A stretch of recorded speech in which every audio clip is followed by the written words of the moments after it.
Good Friday morning, and welcome to Ice Age TV, the internal combustion engine age YouTube channel that talks about all my cars and trucks and motorcycles, SUVs, the Attitudes, the F450, the Wild Track, and wow. Hey, good Friday morning there. It's already Friday. It's hard for me to believe that it's a week ago today we were packing up and leaving and heading for Florida. And here I am in Florida. It's a week later. Time just goes way too fast. But hey, good Friday morning there to all those people that subscribe and watch my channel. And those that don't watch it regularly, or those who just first time watching it. It's just me talking in the morning about all my antics and all about the world affairs and just different ideas, different views. That's all it is. I just come up with a word of the day, and I try to take that word and convey it into the vehicles and motorcycles, trucks, and then actually like the state of the times. And so, and that's always sometimes challenging to kind of try to come up with a word that maybe intrigues others to watch my channel. And I can already tell my one hearing aid is in the default mode on my left ear. It's cutting in and out. That's a bummer, but hearing aids like I do, it's always a challenge. If the battery's going dead or something going wrong with the hearing aid, but for the most part it's pretty good. But anyways, here we are, Friday morning. What are we doing now? What was a week of even the review of the watch conversations, the view conversations, the storage conversations, and then yesterday was the weight conversations. And how do we wrap it up? Well, I thought we'd wrap it up like most other people wrap it up, and that is from taking the payday. Friday typically is the payday for many people out there that go to work every day. Morning. And so I just thought, wow, isn't Friday TGIF day? He walks his dogs on a regular basis, and that's the routine down here for a dog. You got to walk around the leash, got to carry a little bag, and here comes the garbage man. So the noise begins in the morning, but not too bad. But anyways, I thought, yeah, for those that are the working individuals, you love the Friday, or do you? But Fridays are usually the day that people definitely want to be in work to get that paycheck. So here you go. These guys are earning their keep to get their payday rate. Just picture how many times that guy right there does what he's doing. And what's interesting is a lot of these have their own little arm. So I wonder why in some ways he didn't use an arm to lift it up, but I don't know. But anyways, so let's call it the Payday Conversations. And yeah, for those that are working hard out there, we all know that you are looking so much forward to having a payday because you got to pay your bills. And for me, yeah, I got a lot of bills. How many bills do you think I have? I mean, sincerely, how many bills? Hey, there's my friend Steve, and I haven't seen him for ages, and I gotta say hi to him. Morning, how are you? That's great. Hey, I appreciate you offering to help me out buy that watch for my dad. Thank you very much. I'm doing my YouTube channel video this morning, so I'm talking, and there's my good neighbor Steve that owns that jewelry shop where I got my dad his watch. Steve and Donna, great neighbors. The best neighbors in the neighborhood right there. So I can't say it too loud. So, hey, but I'll catch up with you guys on another day. Come on down to the warehouse. Yeah, I want to do that. Okay. So, Steve's at a very successful auction house where he gets equipment and auctions it. Pretty cool operation. And supposedly he and his father is one of the first founders of the buy stuff on TV. Yes, going back into the early 70s. He's from Pennsylvania, and apparently his father started the home shopping network. That's what he's told me. And I'm like, wow.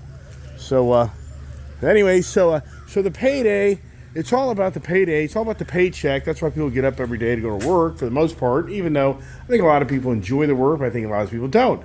So how do we take the payday and talk about that in the state of times? Well, I think that the green agenda is looking for the payday. I mean, if you look at what's going on in our today's society, I talked about it, the greenhouse emissions, the carbon footprint.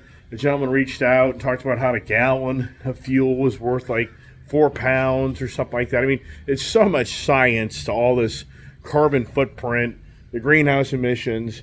And so you have to in so many ways believe that the payout, the payday, the payout for the green agenda is what it's, in so many ways it seems like it's all about, because so many people are enriching themselves.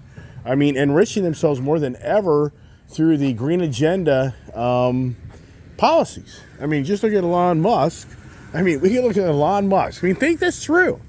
Who's had the biggest payday in the country? It's Elon Musk. I mean, I'm sure some will go, well, he's got SpaceX.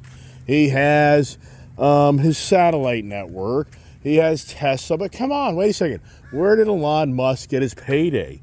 He got it through his stocks through Tesla. Where did he get his payday besides the government giving him a lot of money to get the beginnings of the electric car market to gain any traction? So for Elon Musk, the payday has been, in so many ways, the green agenda. And yet here we are, the citizens of this country, and others in the world too, but we're paying dearly for the payday of the green agenda. And I've talked about this so many times on how you truly have to believe that the car manufacturers are milking the hell out of the ice age for the green agenda. Meaning, all these vehicles have gotten so expensive. I mean, you just really have to say, come on. Behind the scenes, the likes of Ford Motor Company is saying, how the hell do we afford this green agenda governing body policies without raising our prices of all of our ICE vehicles to offset the huge expenses to transform into this electric vehicle market? And the green agenda policies are much stricter guidelines of emission tailpipes and net zero. So it's like, wow. You know, does this make any sense that a guy that's trying to save the world, named Elon Musk, is the richest guy in the world? I mean, is anybody connecting the dots? And we're all being suckered into this freaking whole game. That, I mean, wouldn't you think that it was all about saving Mother Nature world?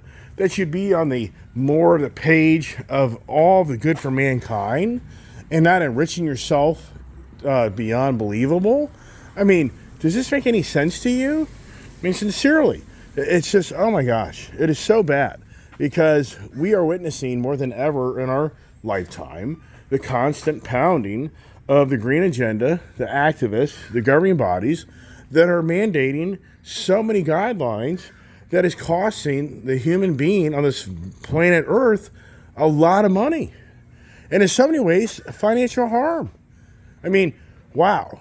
Yes, I'm sure. Yeah, right. So you get the whole neighborhood. Yeah, neighborhood's active. Maybe have some older people here, but they get going in the morning, don't they? I got to get my coffee here.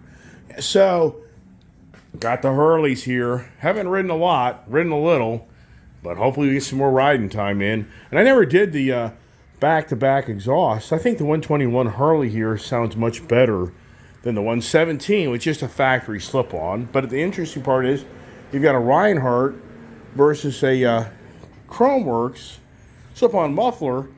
But I just think this 121 motor has a little bit more of a deeper, throatier noise. I was feeling bad if I started my bikes this morning, but with all the damn noise and all the neighbors, you know, on the move, not so much. It doesn't bother me now to really, per se, do that. I need to go down here and get my dad's garbage can. But anyways, the ongoing payday. So here is a really interesting article I read last night. And I've talked about this company. Oh, here they come. Here comes a kid. Watch out. Watch out. As I try to get the garbage can through before they got in the driveway here, so it isn't as much of a challenge. We try to clean the cars. So anyways, the BYD, Build Your Dream China manufacturing company that Berkshire Hathaway and Warren Buffett are big fans of, they I'm trying to get the whole stuff here. That company is diligently working to try to get manufacturing set up in Mexico, because Donald Trump signed a trade agreement with Canada and Mexico on the North American Free Trade Agreement to make it where we were working together versus against each other. So there's been an ongoing concern. I've talked about this on my channel before, but there is a brand new article I read in pretty good depth last night about BYD really is behind the scenes trying to set up shop in Mexico. And some people may be like, well, what's the big deal? Why would it be such a big deal if Build Your Dream out of China, which has overtaken Tesla on their manufacturing and selling the most electric cars, here they are. Here are the two peas in the pod, the one navigating out of the car with everything, the other one crawling out of the car. Here he goes. My nails done once I get dressed. Cool. Just so you know. How was Popcorn doing this morning? My Bronco key is in that bag. Okay. He's okay. Did you have an attitude this morning? He seems to be a little sluggisher than normal. Did you wear him out yesterday? He seems normal, just a little sluggish. Did he get his coffee yet? Where's my coffee? The one right here with the green thing in it. You got it? You be able to balance it? Yep. Sure. Yeah. Okay. I Coffees? lift weights. I lift weights. Okay. Wow. Maybe you need to lift up Popcorn. Here he comes. Okay, get the kids off the street. Hey, Dad. Yeah. YouTubers are commenting on your videos and how you're smarter than Joe Biden. Gee whiz, isn't that a compliment? They think you could be president better than him. That'd be dangerous. Now let's see, when I made that China trip,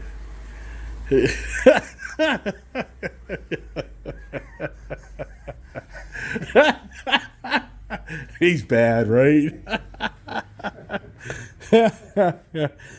He's a character. Anyway, so the Build Your Dream manufacturing company out of China, they are one of the top producers in the electric vehicle market in the world right now, and they're the most efficient and the most inexpensive. And even Elon Musk is very concerned of their presence coming to our shores.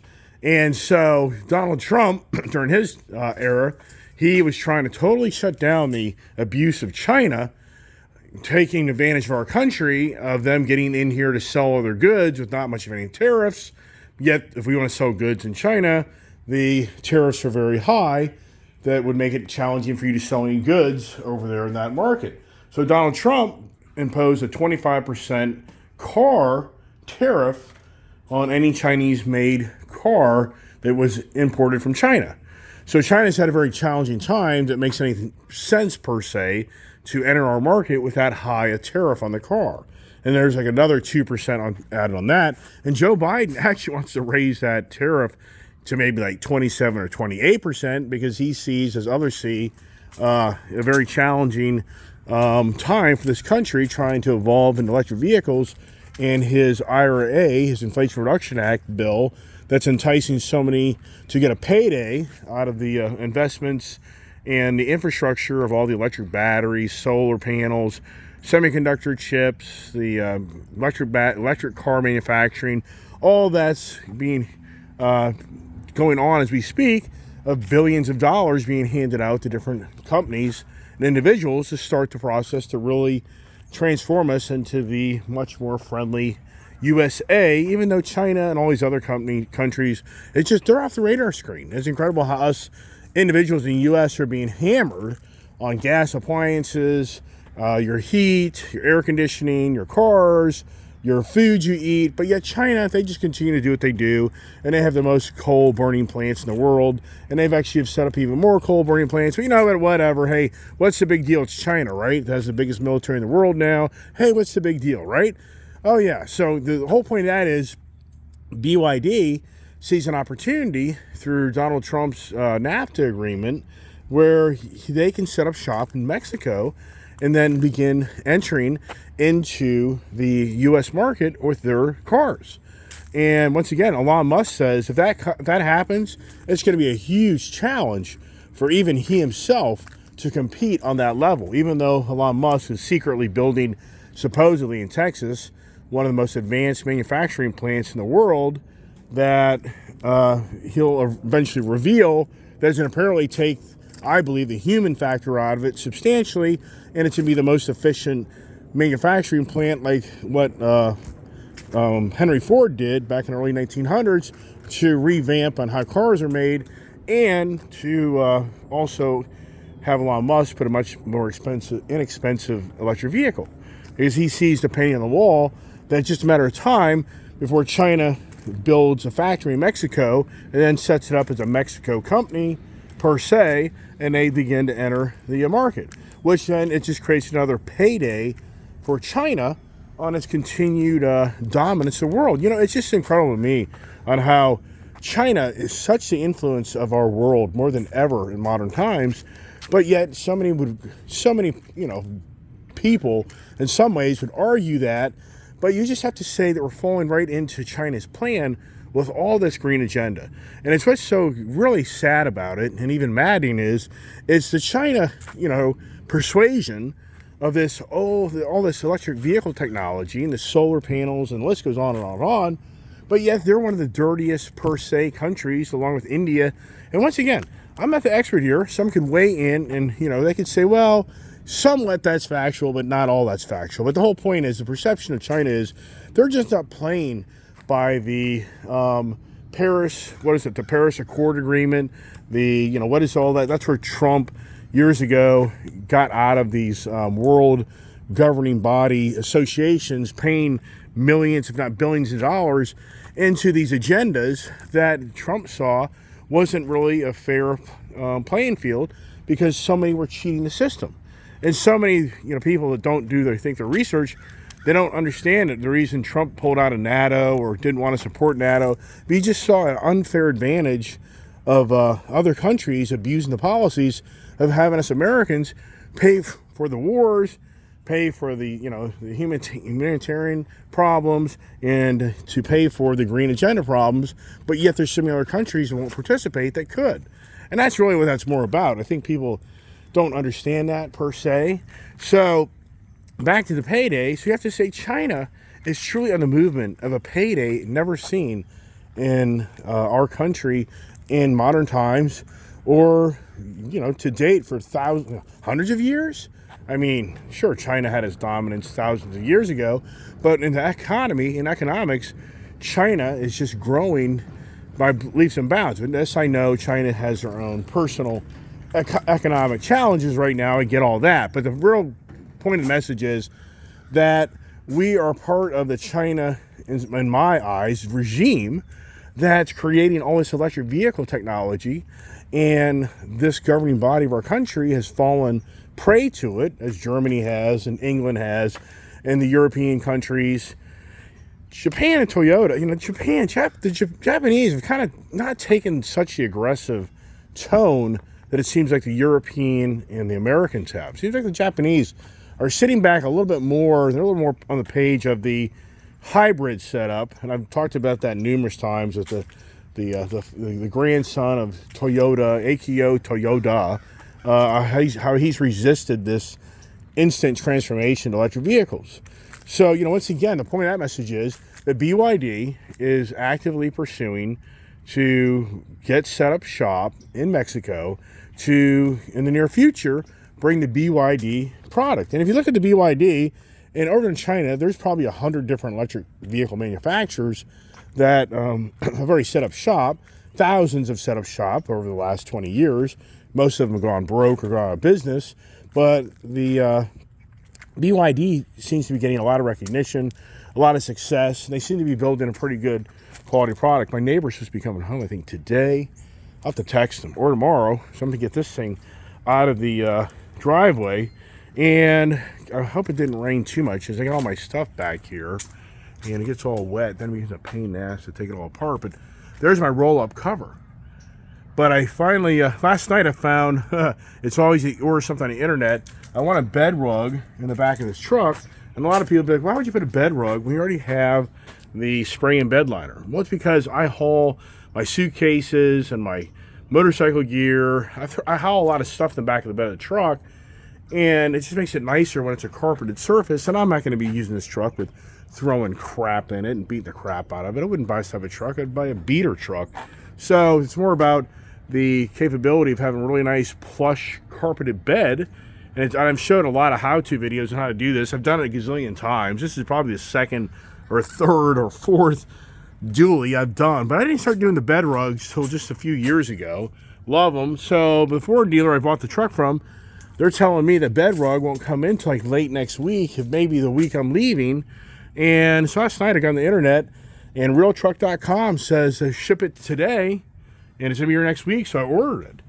So I have to call my selling dealer and tell them forget that. I'm not going to wait it out, which is not a big deal for them. And I had Ford Pass points that paid just about for all that right there anyways. Got to take that stuff over to my brother's house. I don't really want to put the roll-up cover on, so I put the bed cover on. I think it'd just be a little easier once the, it's just easier if you don't have the bed cover on to do that. I've done it too many times. So you're going to take that stuff and put it in my brother's garage, and there you go. How about that conversation, right? On the F450, which, oh my gosh. Yeah, payday. Yeah, I need big paydays in my life. This is just so much money. Even for me, I'm like, why the hell did I do this? I'm like, wow, why did I do that? Why did that play out? I just sometimes scratch my head. I'm like, why do these things happen? I mean, if that F-150 Power Boost truck had gotten a little better fuel mileage, I just don't know if I would have been on the page to really get rid of that truck. And I got so aggravated with it. If that thing had gotten like 7 or 8 miles a gallon, but I just got really all wound up. And then hearing the rear axle brake, you know me. It's the Ice Age Adventures, right? Ice Age TV. Haven't had one person reach out lately ask for the Ice Age TV sticker, where you can email me iceagetvcomments@gmail.com. I think those stickers are on my trailer though. They're telling you to just email me your name and address for me to mail one, but at the same time, I swear I brought them down. Oh well, when I get back home, I can always mail it to you too. Just to share, like one of my Mr. Sanchez said, it's the flag. Share the flag, but he likes this sticker better. It's a nice sticker, but I just thought I'd be creative, and that would be a little cooler. That's all it really is. But up north, these things seem to be peeling back and aging quicker than the other ones. Got to get an Ice Age TV sticker on my truck. Got to go over to my trailer and get those stickers. So yeah, so onward, moving, forward. The payday, you have to actually say to yourself, it's just incredible. We're living in a time more than ever where the payday is all about what's above us. The atmosphere, the air, the carbon dioxide. I mean, it's just incredible on how much money you and I are going to pay to breathe. I mean, that's really where it's all going. I mean, more than ever in society and life, you're going to have to pay to breathe. The running joke is you never own your house. How do you ever own your house when the government taxes your property every year, and if you don't pay the taxes, the government takes it from you? I mean, sincerely, you never ever will actually own a house. You can pay it off, but technically you don't own that house. And so you're like, well, yes, you do. You're like, no, you don't.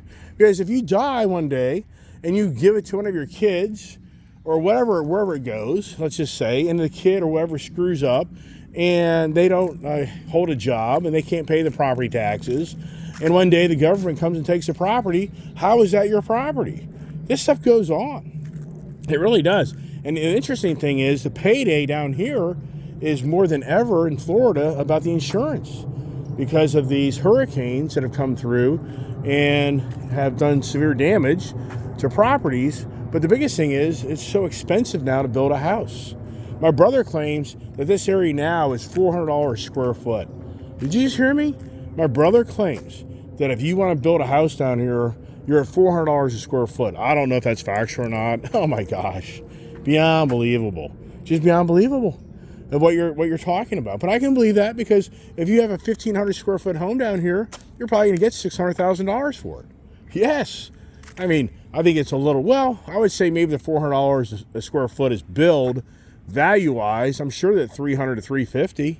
I'm sure some of the people, and here's an interesting article that the National Association of Realtors, the NAR, if you're following this, I talked about it a little bit, but nothing in depth, on the payday for the realtors. There's a lot of people starting to challenge these realtors' commissions. It's been going on for years and years. Anybody that's a realtor on my channel, don't take it any way that I am fixated on this. I haven't bought a home since 1991.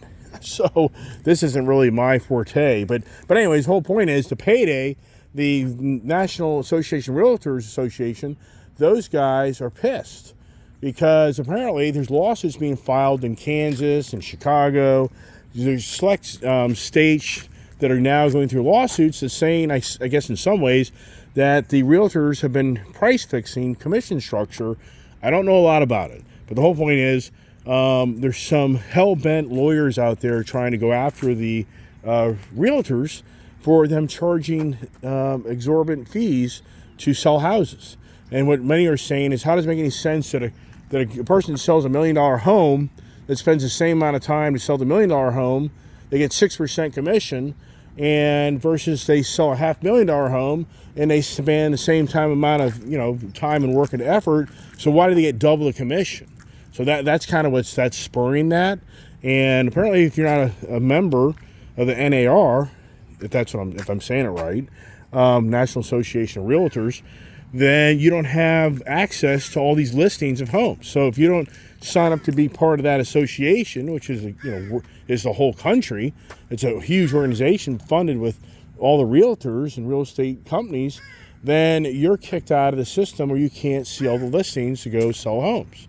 So there's a lot more to that, but the whole gist of the article is it's the payday. It's trying to take away the payday for these realtors. That if you're a realtor and you're down here in Florida and you can sell $2 or $3 or $4 million homes and you got the right relationship, I would have to guess that's $100,000+ in commissions. I don't know. I know you have to pay the house. You have to share the commission with other brokers involved. I mean, there's a lot to that. So it really isn't, in so many ways, I think, fair just to call out realtors, but some people do. It's just like car salespeople. And that's what's interesting on the Wall Street Journal article I read this in depth on, was that how people are commenting, and you just say to yourself, these are other realtors that are pissed because they're saying, look at the frickin' car dealerships, look at the car salespeople. These people abuse the pricing on cars, and if somebody doesn't know how to price it, they get abused and they pay too much money for it, and blah blah blah, and da da da. Yeah. We've all heard these stories, right? The payday. It's always about the payday. Isn't that what everything's about? I mean, and even more so today in today's society, because if you don't have a decent payday, how are you affording all this stuff? I mean, sincerely, how the heck in today's world are you affording the $50,000 new car that's just a nothing special, 48 grand? The used car industry, I would have to imagine that the average decent used car is 30, 35, if not more. And then you get into the housing industry, and I was on my YouTube channel yesterday with my dad on the world travels of popcorn, and I drove by this area where I really wish I would have just went ahead and bought that property, bought the house, but it just didn't happen. And I was just talking about how the doomer gloomers continually preach on an everyday basis of everything's coming to an end, and I'm like, but where is it? Why couldn't I have bought that F-450 dually truck for, let's just say, 50, 60 grand? Because it's used. Why can't I go out and buy a house like this neighbor of ours? They just sold their house. They probably paid like $450 for it. They probably just sold it for $600. I mean, why isn't that house more like for $300? I mean, why? And I know people are saying, well, it's a supply. It's a supply, it's a supply and demand. But yet you have all these gloomer doomers out there. They're telling everybody that the real estate market, it's over, it's done, that the insurance prices down here are driving everybody out of here, and people can't afford the insurance to buy them, so people don't want to buy it, so the house will sit in the market forever, and then you'll just start seeing another for sale sign, I've never seen it down here. I'm going 7 years down here and nothing, goose egg. Everything that goes for sale down here, it sells. Sometimes they sell in a week, sometimes it takes them a few months, but every one of them eventually sells. So where's the gloomer? I wish the gloomer doomer guys would watch my channel and tell me to shut the hell up. I really would. I'd love to have a gloomer doomer guy, YouTuber guy, go, hey man, you don't know what the hell you're talking about. I'd be like, cool. I want to hear all your advice and knowledge on how you make videos every day of your life about everything's coming to an end, and why am I continuing to pay premium price for everything that I look at and buy? Well, you have to just set it out. Well, you said that 4 years ago. I mean, sincerely, you said that 3 years ago. You said that 2 years ago. Yeah, right, whatever. Yeah, waste of time, right? The payday, right? So the payday on the Harleys, let's see how the Harleys sound. Let's get some payday, because it's all about the money. I mean, you buy the bike. I mean, how much do you think the Reinhardts were? Those things were close to $900 just for the slip-on mufflers. I can remember when those things used to be $500-600. The Chromeworks, I was never a Chromeworks guy. These are $1,000 mufflers. Now I got 10% off because I bought the bike. So yeah, they took off $90, but it's $900 with tax. It's $1,000 muffler. These over here, I got these on eBay for like $450 plus shipping. But I think these are like $700-800 mufflers. The Bassani, that was done down there at Port Richey Harley. That was just a whole package deal of the head pipe, tune, and Bassani exhaust. And what else did we do to it? I don't even know, but that was not cheap doing that. You know, that when the dealer puts their hands on it, gets very expensive. Yeah, can I do a head pipe on this? I could, for sure. Maybe down the road. It's just money, money, money, money. Yeah, I need a bigger payday. For me, I need a much bigger pay for all the stuff I'm doing. So, all right, so let's start up the bikes. The neighbors are all out. It's late enough in the morning. I won't feel too bad about it, even though last Friday when I rolled in at midnight, the gate guy's telling me that don't start your bike up before 7 or 7:30. I'm like, oh, okay, so here we go.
This is not in neutral.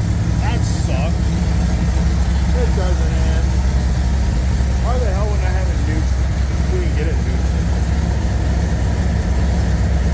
What? Can't get in neutral. That'll be dangerous to start. There it is. Alright.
Yeah, you know, and so picture you buy these future electric bikes.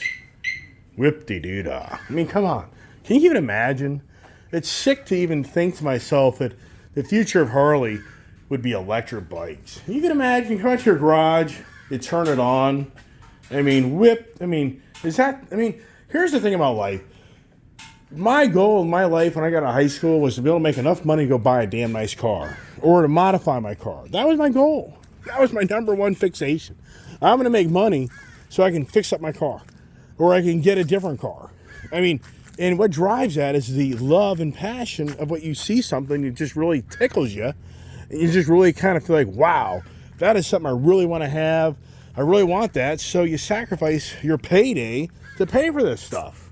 I mean, could I get excited about these things being turned on that have a zoom zoom sound to them? No way. I mean, just so bad. So bad. And then these bikes with the engines, you can do so many different things to them if you want to get even a little different note out of it, a different cam in it, you know. Right. Hey, I got my electric bike, man. I just pumped in another 10 kilowatts into it. I mean, whip they do, dude. Wow, watch you going down the street. Zoom, you know. He goes by you. It's a whisper. It goes by you. Whoa, wow, man. That's really cool, dude. Wow, that's so cool. Right. No way. Are you kidding me? Yeah, right. And the Chinese, I said this the other day. You surely have to say to yourself, the Chinese, I mean, here's the thing. Our country has always been very suspicious of China. But yet, we're in relationships with them like never seen. We've been in for many, many years now of the business side. But yet, we always are we just don't trust them. But yet, in modern age, is putting trust on them because we're evolving into what they started. And as I said the other day, with the storage and the fuel, you have to sometimes wonder yourself, you have to say to yourself that this country here has supposedly one of the biggest untapped reserves of oil in the world. Is China playing a game? Is China one day going to just, in so many ways, take away our country from us? Because we'll have the richest country ever with the oil reserves? I mean, could they do a full circle down the road and bring back the oil like never seen because of technology advancements of making it so that it isn't the same amount of carbon dioxide coming from the use of fossil fuels? I mean, we're mankind. We have figured things out through hundreds of years. I mean, who's to say we can't figure something else out as time progresses? So is China really on a move that they know they're going to have world dominance and world powers that eventually it's just going to take the rights of our country? And then in the end, you go 100 years from now, and this was the EV era, this was the electric age era, but then 100 years from now, it goes back to the gas era. I memean, yeah, right. I know it gets kind of a little far-fetched and a little heavy, but that's it. That's the payday. I need some payday. Yeah, I need big paydays. Yeah. How many paydays do I need? Yeah. Am I crazy? Yes. As always, I appreciate everybody reaching out. Great comments. Reach out. Great comments. What are you gonna do next? Kids are gonna get our nails done. I gotta go ride bikes. So I don't know if you have rain. I think we may have rain called, which that sucks. You get on a bike and rain. It rains, but we'll see on that. There's always an agenda. There's always a project. Yes, there is. Especially taking care of your mother that's old and taking care of the popcorn. And he just loves riding around. If you watch my videos, this is my dad. My daughter is like, was popcorn like this when you were younger? Like, yep. He always had these antics. We had a blast. For me growing up with my father, you have no idea how many stories I could tell you of just doing things that were just funny as all get out. And that's just who my dad is. And anyways, that's it. So I hope everybody has a great Friday. Hope you get paid today. And what's next, right? What's next? I don't know. Figure something out, right? Need to put the highway pegs on the Fast Johnny. That's what I need to do. And ride it, even though I'd rather ride the 121. And the daughter's bike's at 900 miles. And my good friend Ken, that owns K&K Cycles down here, he's so busy he can't get to his bike. So, yeah, my brother and I, we could change the oil. I mean, I know it's not that dramatic, but you know what? He's the type of guy, it's so cool. You roll in, he'll charge like $150 to do an oil change. And Port Richey Harley, they want $400. Basically, you're going to spend $500 for the first service. So, just like my brother and I did all the add-ons on these bikes. That would have been like over $700. And so we've saved $700 there. And will I throw my brother a bone? Of course I will. Of course I'll do that. So, there it is. It's all about the payday. And as always, thank you everybody for watching my channel. Share the channel. Help the channel grow. I mean, sincerely. Keeps me motivated, and it just would be great if more people would share the channel and share with others, because I hear so many people reach out and say that they really love my channel. And even for me, it's like, that's just so cool to hear that, because I do the best I can to try to make it an entertaining channel, but it's not easy. And more subscribers helps it grow, and more people get to see the channel. And I don't want to be the gloomer doomer guy, which so many out there are. The big channel guys are gloomer doomer guys. I just, yeah. And I talk about it a lot, but to me, it's just, my biggest video, and I told my daughter this. So I said, my biggest morning conversation video will be the bankruptcy video. I told my daughter that before I made that video. So I made a video here, I don't know, a month ago about bankruptcies, because I went through 2 bankruptcies back in 2008 in my life because of a business and personal. So I've been down the road of losing everything and starting over. It's happened a few times. I haven't gone bankrupt a bunch of times, but I've lost everything and started over a few times in my life. It's challenging and it's very depressing, but you got to just pull your britches up, make it work. But the whole point is, I knew if I made a bankruptcy video, people would be lured to look at that, because I'm sure a lot of people are like, this dude's eventually going to go bankrupt. I mean, I get all that. I mean, I don't, there's no doubt. It just takes a few things to go south, and it could get very dirty and ugly quickly. But the whole point of the conversation is, I knew the bankruptcy video it's a negative content, heading, because you failed, would be the biggest hits. And sure enough, it was. Look at that video, bankruptcy video. I think it was like, the last time I looked at it, like 1,200 plus viewers. Typically, I get like 200-300 views, which is very good. I mean, thank you so much for everybody watching my channel, because I remember, no lie, when I first kind of got these morning conversations going, it was 10, 6, 8, 12, 15, 20. I'm not lying to you. I mean, that was how many views I would get, for months and months and months and months and months. So now to be hitting 300 plus views on a morning conversation, that's very encouraging. But the whole point is, the biggest one to date is the bankruptcy conversations. The whole point of that conversation is, humans, sadly, we dwell on the failure of others. We look, you hear, that's why the big news networks are so successful, because they're constantly feeding negative content. And because others want to look at others that failed to make them feel better, that they have challenges, but in so many ways, since somebody's failed, they feel good about themselves. I mean, don't take it the wrong way. I think a lot of people are bigger and better than that, but that's just kind of how mankind works on the prey of others that are weaker. It's the animal kingdom. We know all that. But anyways, that's it. Hey, everybody, thanks for watching my channel.